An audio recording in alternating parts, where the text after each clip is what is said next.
Welcome back to another episode of Mindful Moments. I am your host, Jada Lowe. And look, if y'all coming back to your girl, I appreciate y'all for revisiting my page. I appreciate y'all for listening. And if this is your first time listening, whether it be on a podcast platform like Apple or Spotify, or if you're checking your girl out camera to screen on YouTube, I appreciate y'all. And welcome to Mindful Moments. Let's get into it. Today, I want us to kind of talk about the ins and outs of what it means to nurture ourselves.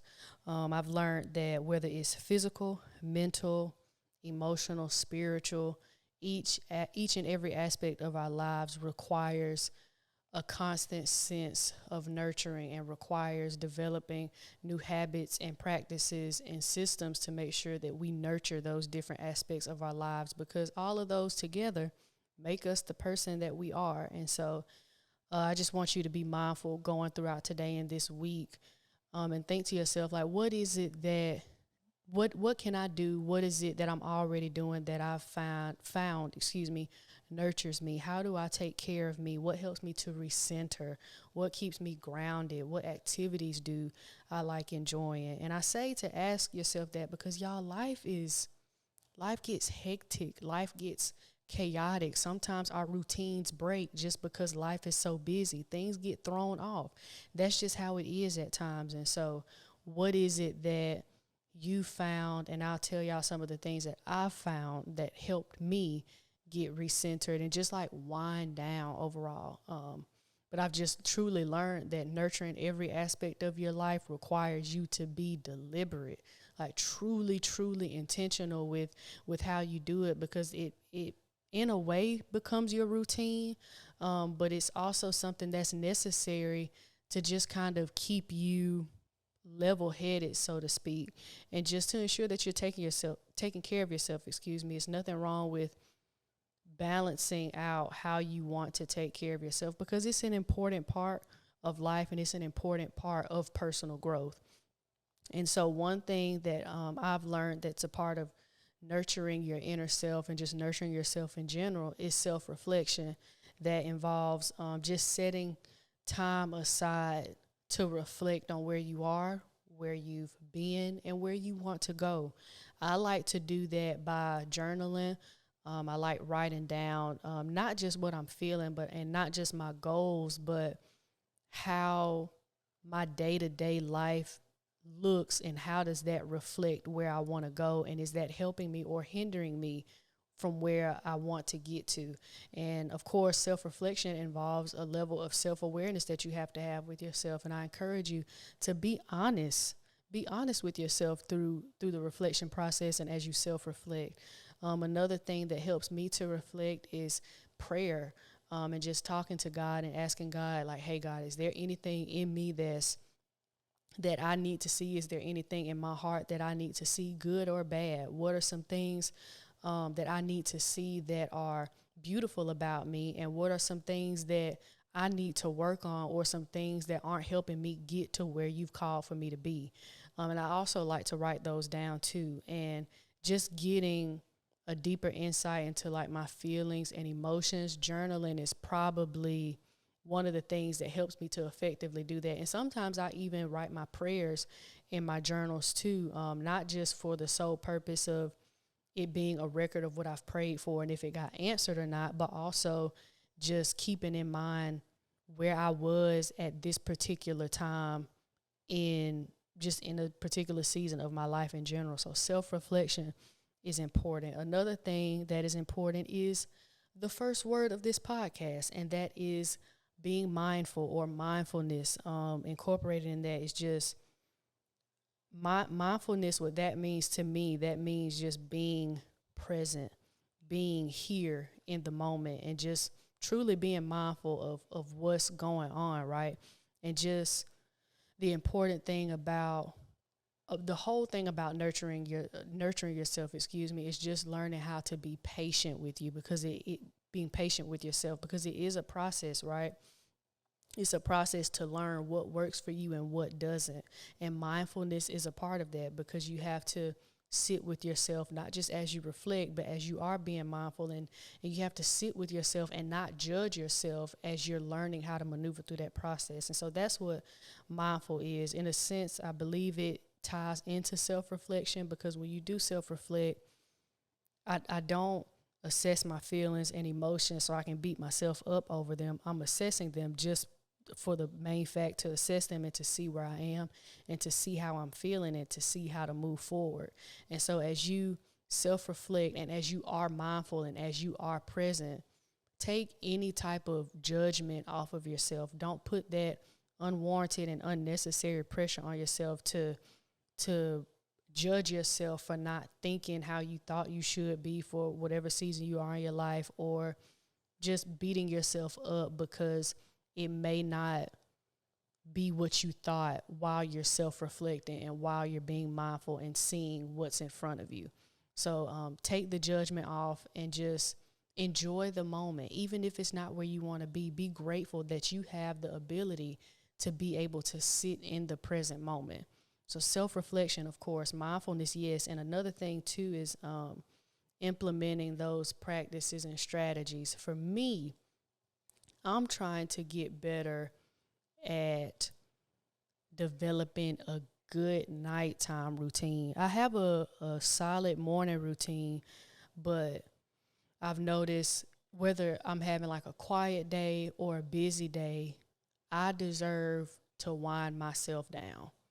Whether it be a shower, nighttime skincare, praying, lighting a little eucalyptus candle, because that'll get you right.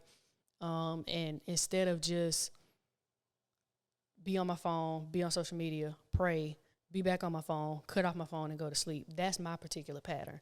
And I've noticed that while I still can go to sleep, you deserve the time to be able to wind down from your day. Excuse me. And that's like one of the things I'm trying to solidify is a good nighttime routine. I did it for one night and that was it. I did it for one night and the routine just stopped. So consistency is a part of that too, but just developing self-care practices that ultimately nurture or nourish your mind, your body, and your soul. And something as simple as a nighttime routine does that. It nourishes you. It, in a sense, replenishes you. Showers are very relaxing to me. Not just the sound of the water, but just like the water hitting your body. A nice warm shower gets you right every single time. And then like I'm telling y'all, this is what I did for the nighttime routine. I took my shower. I took me a nice long shower. It was steaming out there. Nice long shower, right? Boom. Went in my room. I had my Christmas lights on. I had me the eucalyptus rain from Bath and Body Works. I had it lit, and it was going. My room was smelling good. The room was semi-dim, and I read my Bible. I prayed and I talked to God, and I didn't cut my phone back on. And I watched a little bit of TV.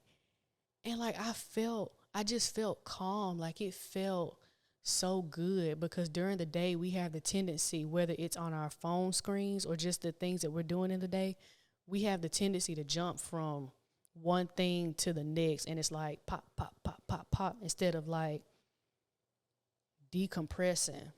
And so developing a good, even for if you need help with a morning routine, developing a good morning routine if you want to be better at starting your day and do better at starting your day off right, a good morning routine, a good nighttime routine, exercise and moving your body, reading, whatever the case may be, some type of practice that can help you decompress at the beginning of the day, at the middle, and at the end. So yeah, like I told y'all, I'm trying to get better at my reading. That's another topic. But like for me, I'm good with the morning and I'm good at moving with pace throughout the day. But I really need help with just solidifying my nighttime routine. That's my next like self-nurturing goal.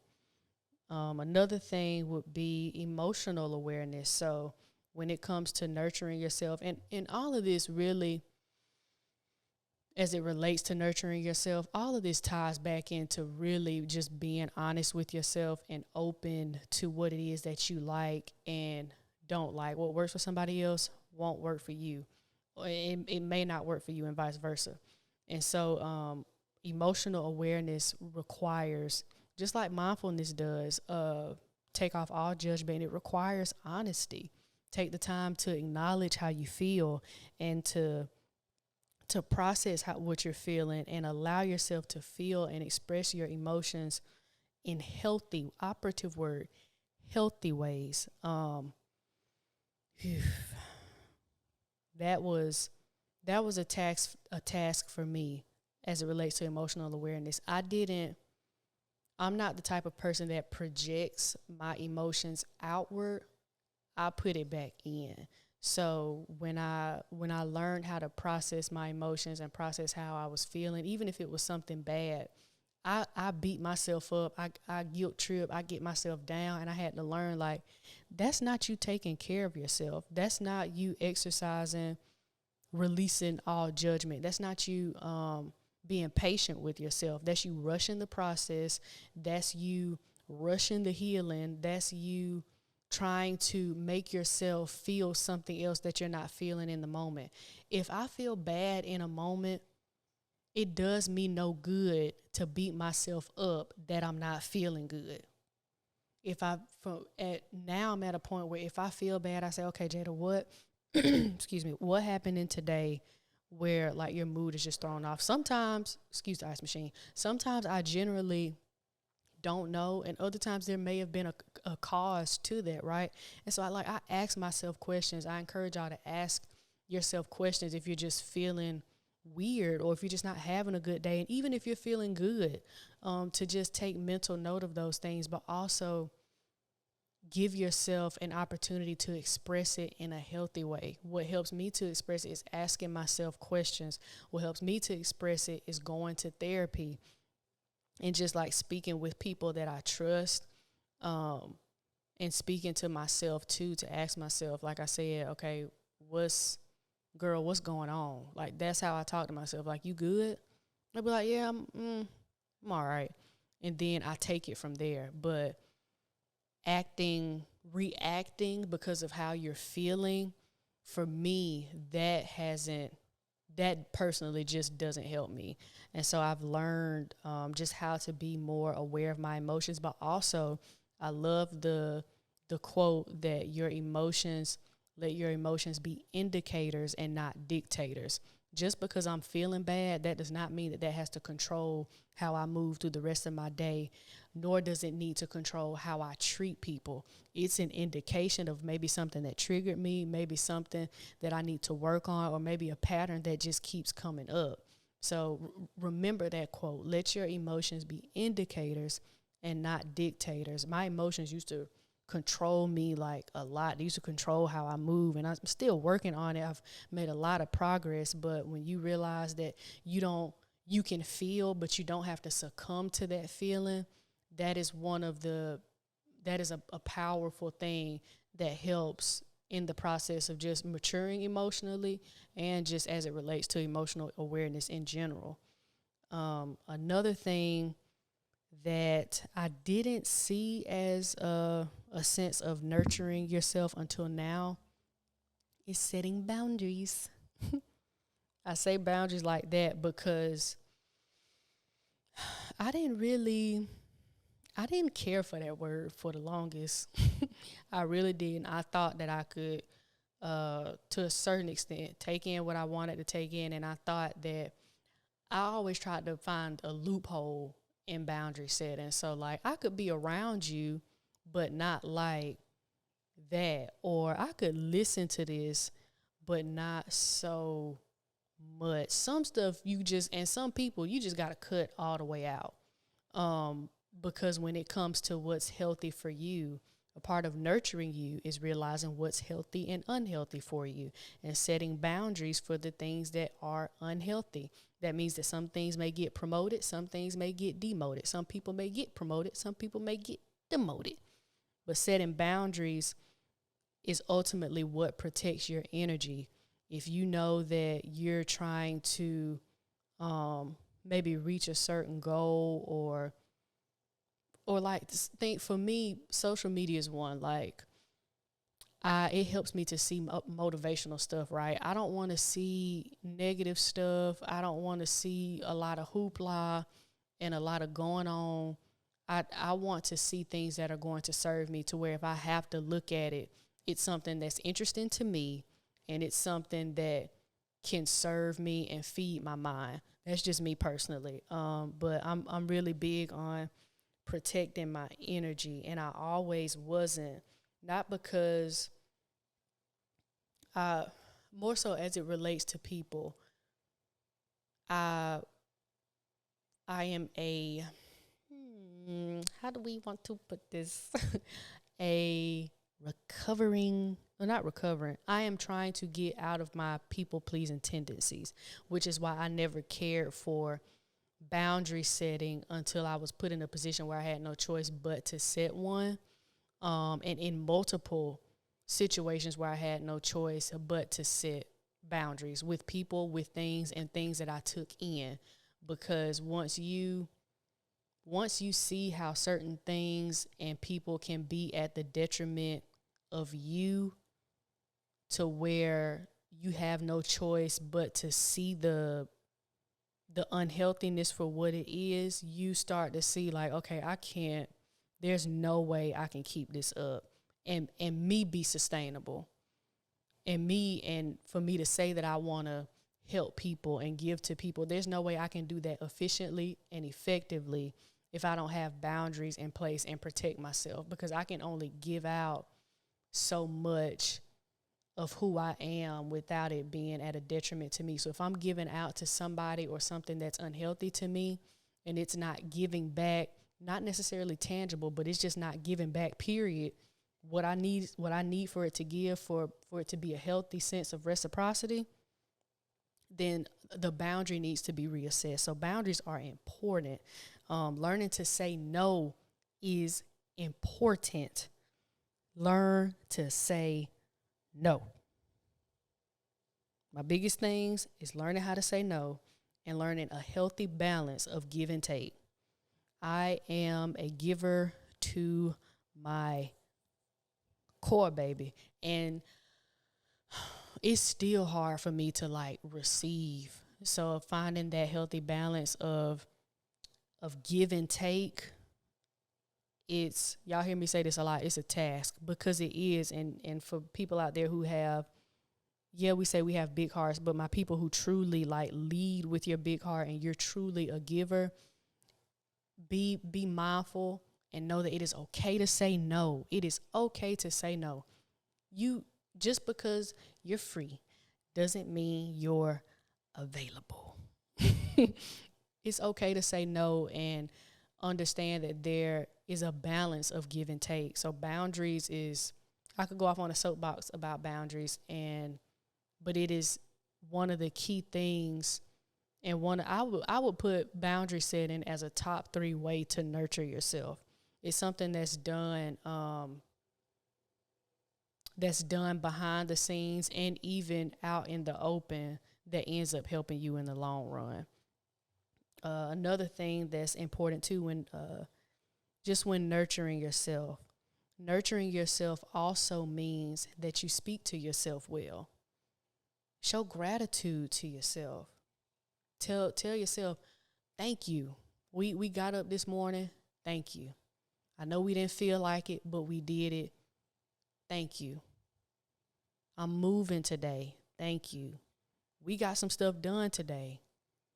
Today is a beautiful day to be alive. God, thank you. Thank God for what he's done for you in today. Like, gratitude is one of the things, when you find the different times in the day to say thank you for even like the smallest stuff, you see life a lot differently, and you see some of the things that we take for granted that we just do because it's second nature, when in all actuality it's a blessing to be doing that, and gratitude needs to be shown for that. And just appreciating the positive aspects of your life, appreciating like, yeah, it may not be all good, but it's not all bad. And when I was in a season of my life where I just felt like everything was horrific, I'm alive to experience it.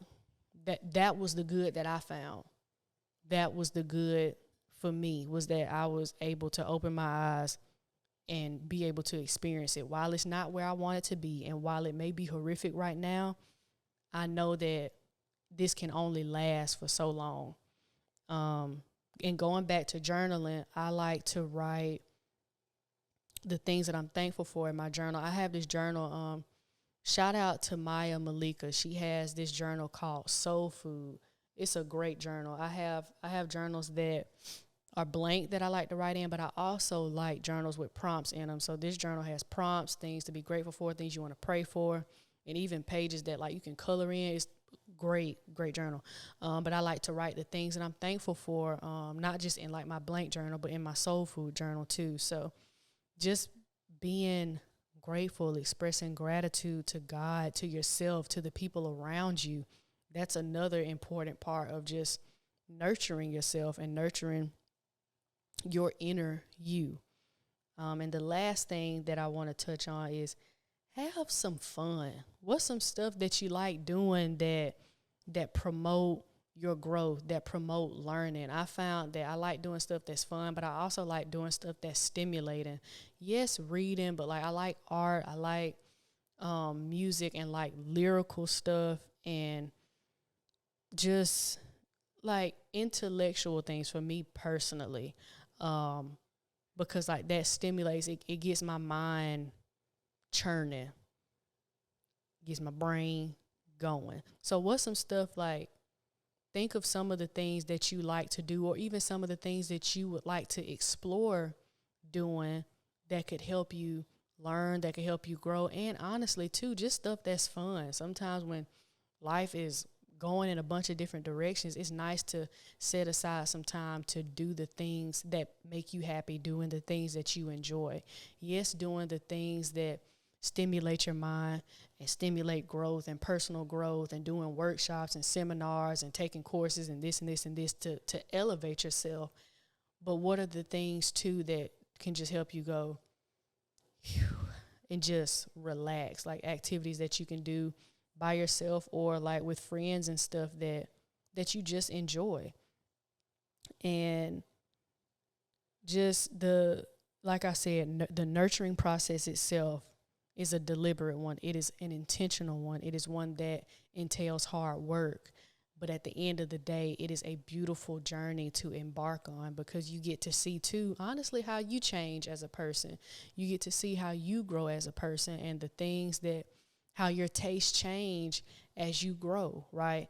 And so just remember that nurturing your inner self is a continuous process, one that requires effort, of course, one that requires self-compassion too, but also one that requires patience. Be patient with yourself as you grow, and just embrace the journey as a whole. And as you learn these things, the things that I've mentioned, and even some additional things that I didn't mention, you'll see that the process, when it comes together, it is a beautiful one to see unfold.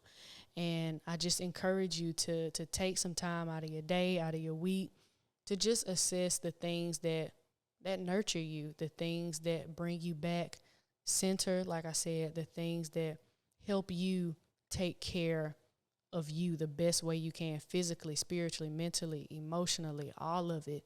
And take it piece by piece. Don't think you have to have your whole nurturing board figured out. What can I do to take care of myself spiritually? And some of those things overlap. I'm taking care of myself spiritually, I'm good, and that's helping me mentally and emotionally. I'm taking care of myself physically, that's helping me mentally and emotionally. So you'll see how a lot of those overlap. And just like I said, be patient with yourself as you move through what I believe is a beautiful journey, and what I found to be a beautiful journey. And just be mindful of how you're maneuvering it, and give yourself grace, and take off the judgment, and just move through it with patience, and move through it with the goal of understanding you better. And I believe you can do it. And leave some comments down below of some things that y'all like doing, that I didn't probably mention. And if I did mention anything, leave a comment or DM me on how on what's helped you. So I hope you guys enjoyed this episode. I'll be back at you maybe next week. Like I told y'all, we probably got some bonus episodes coming, but whenever you see me again, make sure in the meantime, in between time, that you are nurturing your inner you. I love you. I believe in you. You are worth it, and you are capable. And I will see you guys in the next episode. Stay mindful. You heard me?